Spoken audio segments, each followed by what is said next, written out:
So this entire conviction arc in Berserk was to bring Griffith back to the material world, to the plane of the humans. That was the point of everything, to bring Griffith back. Because as we know, Griffith is a god hand now, and from what we learned, is the god hand can only cast their shadow on our physical realm without having the eclipse open. So this was a mock eclipse to bring one of the god hands back into reality, back into the physical realm. And that's Griffith. And what was crazy about it was when he showed up, everybody stopped and just watched in awe. And they realized the person they truly have been waiting for has showed themselves. Even Zod, after showing himself after the Kushin Baccarat, or whatever the fuck they're called, showed up, even Zod bowed down with his one horn to Griffith. And then he flew off with Griffith riding on his shoulder. This shows just how much weight Griffith's presence has on this world. And at the very end, the Skull Knight says, with the beginning of that fissure, the world's shape has begun to crumble. What exactly does that mean? We all know Griffith wants to have his own kingdom.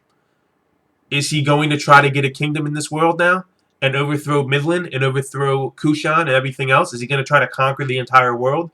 What is Griffith's arrival? What does this bring for the world of Berserk?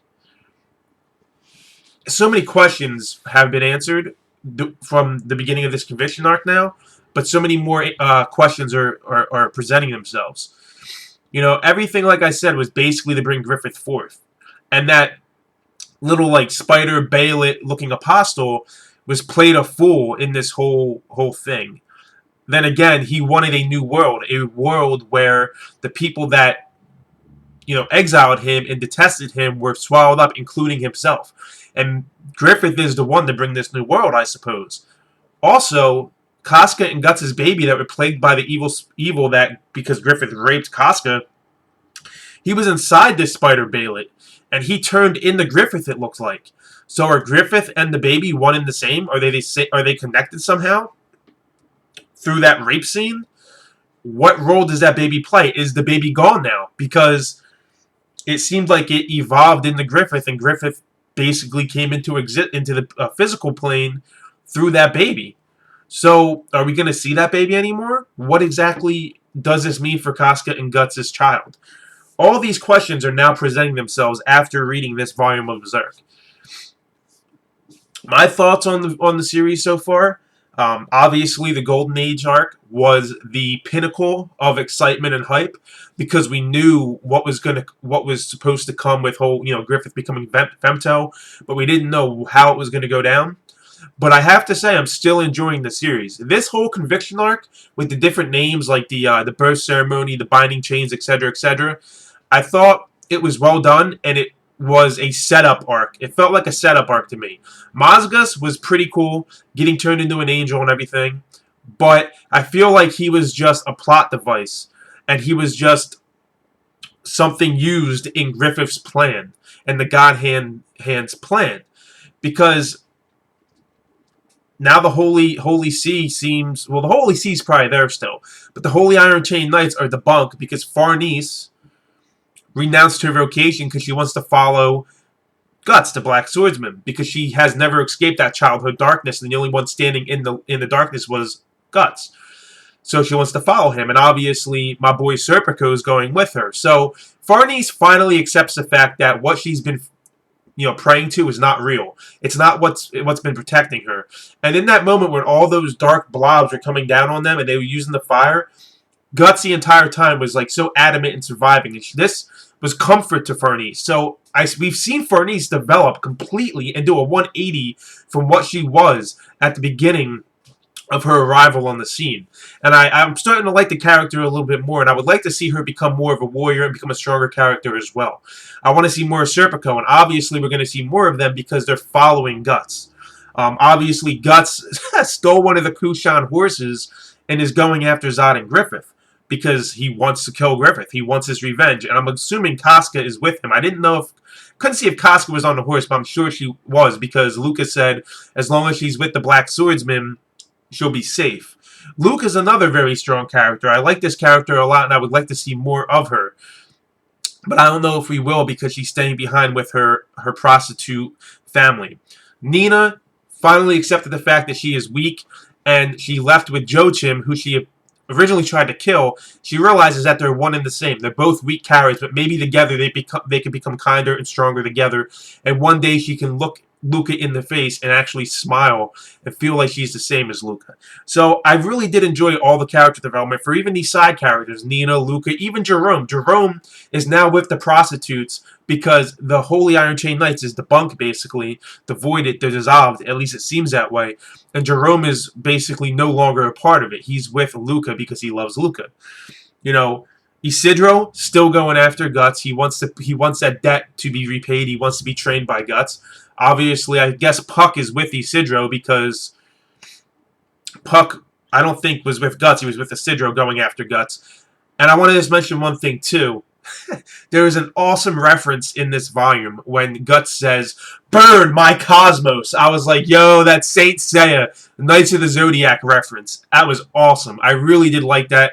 And I'm glad that Kentaro Miura put that in this because, you know, Puck is always, he's the comedic relief. He's always bringing up, you know, breaking the fourth wall, always bringing like references from other series into it, and I'm glad that they used the Saint Seiya reference. I laughed so hard when he was like, "Burn my cosmos." I was like, yeah, that is awesome, because I like Saint Seiya a lot.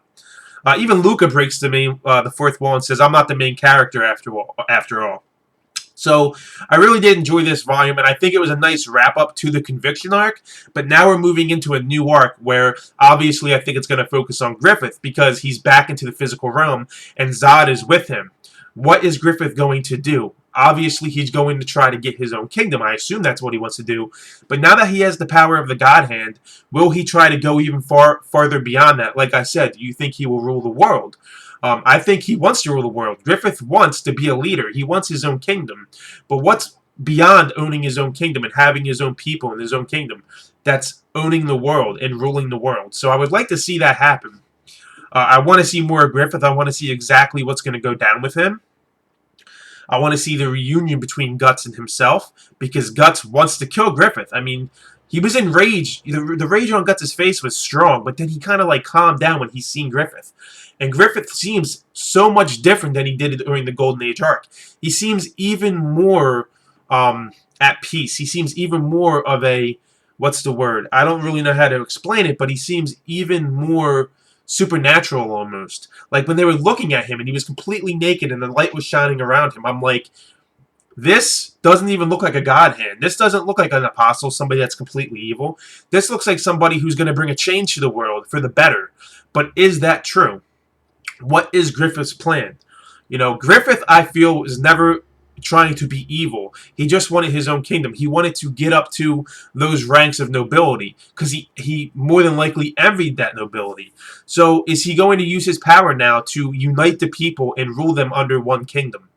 Obviously, he was the Hawk of Light, and he was coming to people in their dreams, probably to get their devotion, because now that he's there, they're going to think he's the Hawk of Light, because he is. And like I said in my previous volume reviews, that I felt that he was showing himself so he would get some devotion from these people of the world. And now that he's there, these people are probably going to be like, yo, this is the person that was coming to us in their dreams. We know him as Griffith, you know, the White Hawk from Midland during the Golden Age arc. The people of Midland will probably rally behind him as well because the king is on his deathbed. If I'm not mistaken, the king's actually dead. So I have a feeling great things are going to happen for Griffith. He's going to get his way.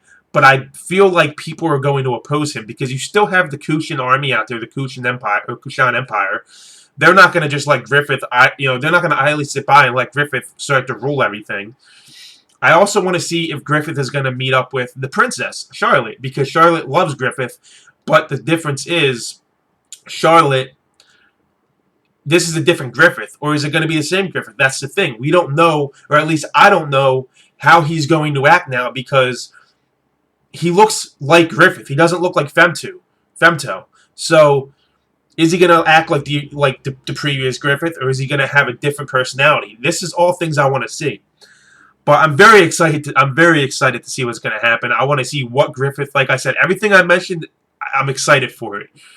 And I want to see if we're going to have a battle with Guts and Griffith right now, because I highly doubt we are. Griffith is probably going to have bodyguards, probably going to have people protecting him, Zod being one of them. So I want to see what kind of showdown they're going to have. Griffith is most likely going to start to gather new people because he's probably going to use the same tactics he's used his entire life when he was a human. Gather people, gather strong individuals who are going to want to help him achieve his goal. I have a feeling, even though he has godly powers, he has the power of a god hand, he's still going to gather people to do so, because he can't just do it alone. He needs a following, and a devout following of people, let alone soldiers on his side. Be it, is he going to go looking for apostles to join his side, or is it going to be regular humans? We know he's a god hand, so he probably knows where all the apostles are in the world. I wouldn't be surprised if this dude goes looking for apostles to join his cause, and he'll unite a lot of these apostles into his cause. Because why would you go after humans when you have significantly stronger beings to be at your side? So I have a feeling he's going to seek out these apostles and bring them into his cause, and he's going to try to erect his kingdom, and more than likely he is going to succeed because he is a god hand now. So those are just my thoughts on everything that happened. I mean, it was crazy. I was kind of on the right course with everything that was going on in the conviction arc, with Griffith being the reason behind all of it. Because when we seen the God hand, there was only 4 up on that hand, because that is what the Balit Spider Apostle remembers. Griffith wasn't the God hand yet, but Griffith was the ultimate result of the new world, because they believe Griffith is going to bring a new world, and this is what the Balit Spider Apostle wanted. He wanted everything to dissolve and bring in a new world, even himself dissolve. So he got his wish, basically. As far as the titles of the different mini arcs in the conviction arc, obviously the Binding Chains was, I feel, aimed towards Farnese, because they were binding her. Her faith was binding her. I also feel like the Binding Chains might be about Griffith, because he's not able to get into the physical world without that mock eclipse. The birth title, I forget what it's called. If I'm not mistaken, it's called give me a second. The birth ceremony chapter, that was obviously about Griffith, bringing Griffith forth back into the new world. The baby, Guts and Casca's baby, being a medium or a catalyst to bring Griffith back into the physical plane. But I still want to see if that baby is going to show itself or not. And is it going to be in the same form it's been in this entire time? Or did that evolve as well and break off of Griffith? I don't know. At this point, I feel like the baby's gone. The baby was used as a medium, the catalyst to bring Griffith back into the physical world. It was all meant for Griffith to be brought back to achieve his goals. So, a lot of crazy stuff. Obviously, Skull Knight was impeded by Zod, just like during the regular eclipse. And before he said, everything's running parallel to that time.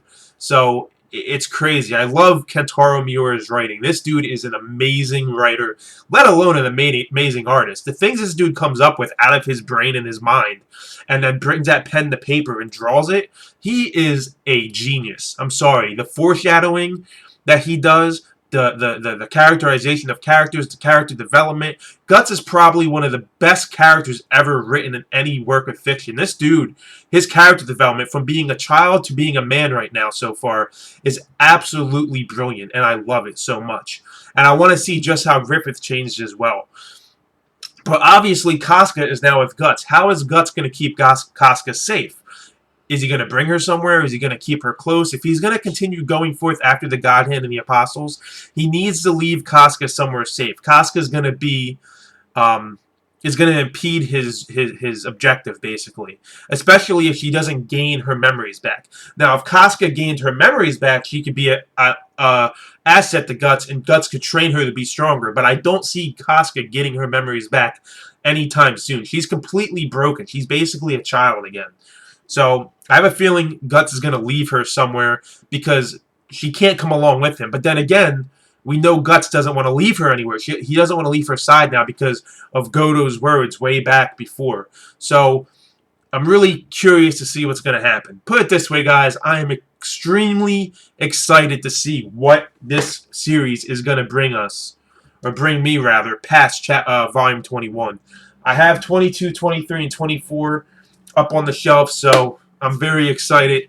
Next Monday, I'll read 22, and I'll have to say, out of all the manga I've read, and when I've read manga from like, I read one volume this week and then the next week, this, I never forget what happens. Like, this shit stays with me, man. It's that impactful. I love it so much. It's such a great, dark, gory fantasy. It's so great. And like I said, the story writing is amazing. But let me know your thoughts on Volume 21 and the Conviction arc as a whole. I know a lot of people are probably going to say it's their least favorite arc, especially because it came right after the Golden Age arc, but I feel like it played its role. It was a setup arc to bring into the next arc, basically to bring Griffith back to the physical plane. And a lot of questions were answered, but a lot more questions have been presented now.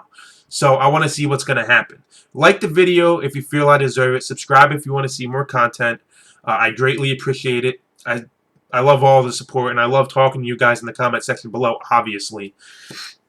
And also, I started a Facebook group, a community for all of us to talk on, and I also use it to update what I'm doing, what I plan on doing with the channel, whatnot, and also to interact with you guys more. So if you want to join that Facebook group, I'll leave a link in the description box below.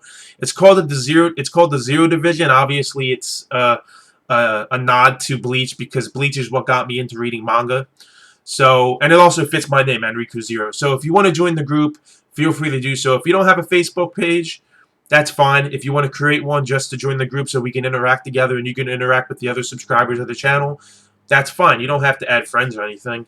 But I'll leave that in the description box below. But I have to give this volume a 9 out of 10. It did a great job, like I said, wrapping up the Conviction arc. And I was sort of surprised that Griffith showed up, but I also had a feeling he would because there was like mentionings and foreshadows of it that he was going to show up. But when he did show up, I was like, no fucking way. I actually said out loud, I was like, oh, are you fucking kidding me? I was like, he's back. But it definitely spells excitement for me to see what's going to happen. But that's all I have for you guys. Thank you for watching. I'll catch you in the next video.